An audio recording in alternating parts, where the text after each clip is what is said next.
Selin tallet me Mirin duke i hedhur fjalë të lehta si puiza vere, ndërsa ai mundohet të ruaj seriozitetin, por buzët i dridhen nga I qeshura që mezi e mban. Amanet, nana ta Kalan, I thot ajo me një ton gjysmë shakaje, gjysmë për kujdesjeje, dhe në sfond fillon të dëgjohet një këngë e vjetër që Rogerti dhe Mateo e marrin me zë të lartë, sikur skena të ishte vetëm e tyre.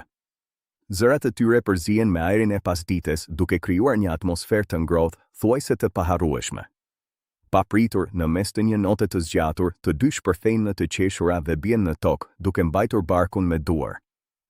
E qeshura e tyre është aq ngjitse sa që Selin ndalon se foluri dhe fillon të qeshë gjithashtu, ndërsa Miri, që përpiqej të duke I fortë, dorëzohet dhe ulet pranë tyre duke tundur kokën me mosbesim. Në atë moment, gjithçka duket e thjeshtë, pa peshë, pa shqetësime. Banorët përreth I shikojnë me buzëqeshje. Disa mbështeten në kangjella, të tjerë ulen në stolat e vjetër, duke shijuar jo vetëm shfaqjen spontane, por edhe javën e fundit që po kalon mes këtyre të qeshurave të sinqerta.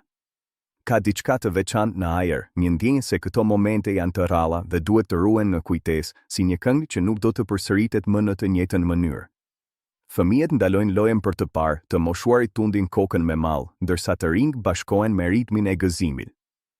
Rogerti dhe Mateo ngrihen përsëri duke fshirë lotët e të qeshurës dhe përpiqen të vazhdojnë këngën, por çdo përpjekje përfundon në një tjetër shpërthim gazmor.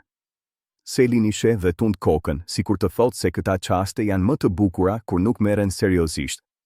Dita zgjatet ngadalë drejt mbrëmjes dhe dritat e para fillojnë të ndizen, por atmosfera mbetet e njëjtë, e mbushur me të qeshura, këngë dhe një ndjenjë bashkësie që rrall gjendet.